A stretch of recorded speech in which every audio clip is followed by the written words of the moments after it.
بسم الله الرحمن الرحيم اللهم صل على محمد وآل محمد.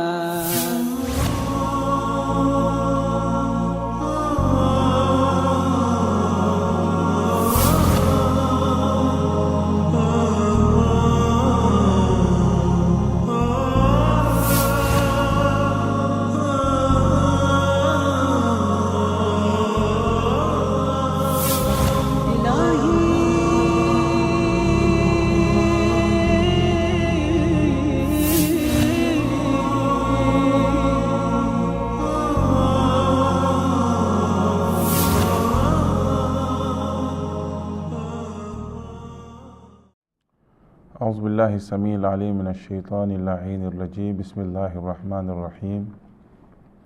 الحمد لله رب العالمين بارئ الخلائق أجمعين باعث الأنبياء والمرسلين، ثم الصلاة والسلام على أشرف المرسلين حبيبي وحبيبي إله العالمين أبي القاسم المصطفى محمد وعلى آل بيته الطيبين الطاهرين وصحبه المنتجبين.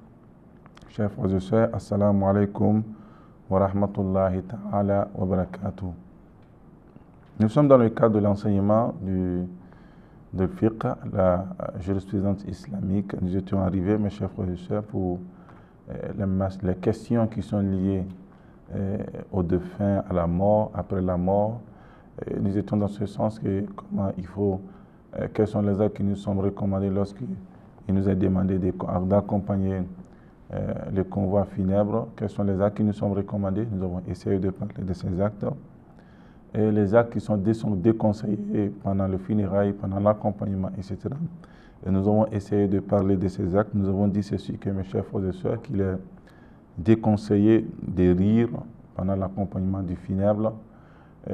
Il est déconseillé le convoi funèbre, il est déconseillé pendant ce convoi de rire ou de plaisanter et s'entretenir au sujet des choses futiles, c'est-à-dire que les choses qui sont liées à ce bas monde, mes chers frères et sœurs, et marcher aussi rapidement, il est déconseillé, plus particulièrement en courant, et quand il est conseillé de marcher en vitesse moyenne, il est conseillé de marcher en vitesse moyenne, pas très lent, mais aussi pas aussi très rapide en courant.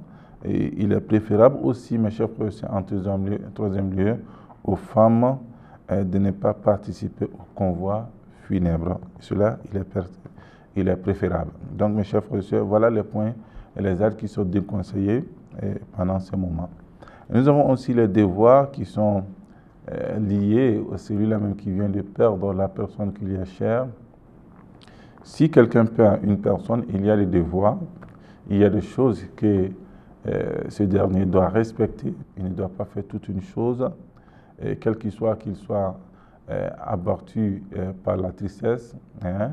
Mes chers frères et sœurs, mais il est demandé à ce qu'il puisse réellement se maîtriser. Il est recommandé à celui-là qui vient d'être éprouvé par la mort de ses proches parents ou de son enfant, d'avoir la patience. La patience, c'est ce qui est demandé, mes chers frères et sœurs. Cela, quelqu'un qui vient de quitter de ce bon monde, soit le père ou la mère, l'enfant, l'époux ou l'épouse, il est demandé, mes chers frères et sœurs, de s'armer plus de patience. Et la patience qui est d'ailleurs, qui est un attribut effectivement des croyants. Donc il est difficile souvent de supporter le fait d'avoir quitté ou une personne qui vous est chère, qui vous quitte ce bas monde. Et si on revient à la raison pour dire qu'on ne se verra plus après, jusqu'au jour de la résurrection, mes chers frères et sœurs, oui, quelque part, c'est une douleur souvent pas facile à supporter, mais ce que l'islam nous recommande, c'est de s'armer de plus de patience. Et la patience, ce n'est rien d'autre que ce qu'on dit, le hadith dit, le hadith dit que la patience fait partie de la moitié de la foi, Donc, mes chers frères et sœurs, la patience étant bien la moitié de la foi, il est important que le musulman, après avoir connu cette douleur, de s'armer de plus, davantage de cette patience-là. Il est recommandé, mes chers frères, au moment de la levée du corps, l'éprouvé de se déchausser, et retirer son manteau ou de manifester d'une façon ou d'une autre, afin que les gens puissent connaître l'élément qu'il est en deuil. Il doit se manifester afin qu'il soit reconnu au milieu des gens, qu'il ne soit pas au même pied d'égalité que les autres. Il essaie de faire un signe, de montrer un signe effectivement pour dire que réellement que celui-là même il est déconseillé, et celui-là même il est endeuillé, il vient de perdre la personne qui lui est beaucoup chère. Il a dû recommander cela. Il est recommandé, mes chers frères et sœurs, de dire aussi, mes chers frères et sœurs, inna lillah wa inna ilayhi raji'un. Si on perd quelqu'un qui vient après la dépouille, on veut l'amener dans sa dernière demeure, il n'est pas demandé de déchirer les habits ou de se déchirer réellement de son visage ou de se lamenter, etc. Mes chers frères et sœurs, mais ce qui est plus demandé, c'est de dire d'abord inna lillah wa inna ilayhi raji'un. Alladhina idha asabatuhum musiba qalu inna lillah wa inna ilayhi raji'un. Ceux qui ont connu cette malaise, ça fait partie aussi, mes chers frères et sœurs, des attributs d'un musulman, d'un fidèle musulman, d'un croyant, que lorsqu'il perd une personne qui lui est très chère, de dire inna lillah wa inna ilayhi raji'un. Donc, mes chers frères et sœurs, il y a ce point qui est très important que nous devons essayer de vous faire remarquer cela. Il est recommandé aussi de réciter le Coran et pour en dédier la récompense aux sollicités, mes chers, l'assistance sur la tombe de ses parents. Mes chers frères et sœurs, lorsque quelqu'un essaie de décéder, il est demandé réellement de lire le Coran pour cette personne et aussi de l'assistance sur la tombeau, sur ses parents, et s'il s'agit des parents ou des pères ou des mères, de s'asseoir sur la tombe, de prier. Mes chers frères et sœurs, il est recommandé cela en lisant le Coran et d'autres doigts qui sont recommandés par la tradition du prophète et la sainte famille du prophète. Il est recommandé après le départ de ceux qui ont participé au convoi funèbre, mes chers frères et sœurs, que les parents du défunt ou son délégué murmurent les formules prières recommandées à l'oreille du mort, c'est-à-dire à côté ou de sa tête. Il est recommandé de s'asseoir, de réciter des versets, de faire des bénédictions, la prière sur le prophète Mohammed sallallahu alayhi wa sallam, tout ce qu'on peut comme prière, mes chers frères et sœurs, de dire au chevet où le défunt il a couché, sa dernière demeure, la partie où se trouve sa tête, de s'asseoir sur cette partie, essayer de prier pour ce dernier qui vient de quitter ce bas monde. La préoccupation obligatoire recommande de ne pas trop élever la voix en pleurant le mort, mes chers frères et sœurs.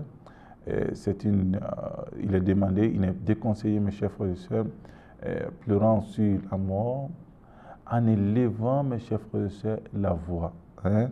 Lorsqu'on élève tellement la voix, on quitte réellement les principes de l'islam, mes chers frères et sœurs. Donc il est demandé de ne pas élever la voix en pleurant. Le fait de pleurer la mort, c'est tout à fait naturel, un choc, et sur le côté sentimental de l'être humain, mais évitant réellement d'élever la voix ou des cris, de pleurs, mes chers frères et sœurs, de façon exagérée.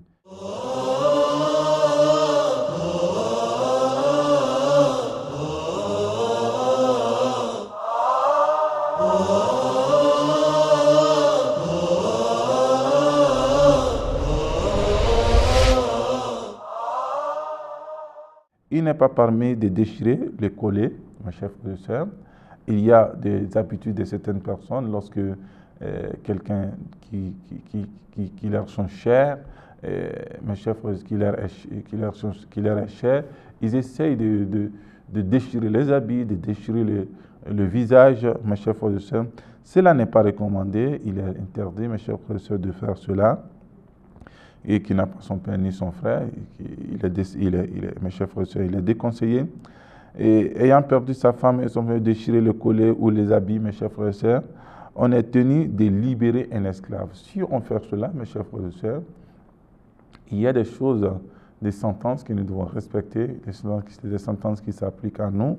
Si on déchire les habits et les visages, etc., le corps, il est demandé de franchir un esclave, mes chers frères et sœurs. Ça, c'est le premier lieu.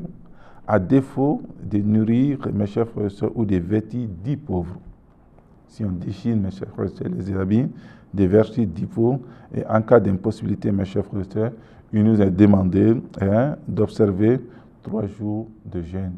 Voilà, mes chers frères et sœurs, c'est pour cette raison qu'il est interdit, lorsque quelqu'un de nous qui nous sommes chers, mes chers frères et sœurs, on doit s'armer de patience, pas déchirer les habits, pas déchirer les visages. Si on fait cela, la sentence que nous devons réellement, qui s'applique à nous, c'est de franchir un esclave, mes chers frères et sœurs, ou de vêtir réellement 10 pauvres. Si nous n'avons pas cette capacité, mes chers frères et sœurs, de jeûner pendant 3 jours. Et donc voilà, en cas de possibilité, voilà. Et cette disposition est également applicable à la femme qui emploiera ni la mort, mes chers frères et sœurs, et se griffe la figure au point de saigner, mes chers frères et sœurs, ou s'arracher les cheveux, etc. Et tout ça est interdit. Il y a des personnes qui font cela, déchirer les habits, se griffer, se déchirer le visage, se griffer, etc.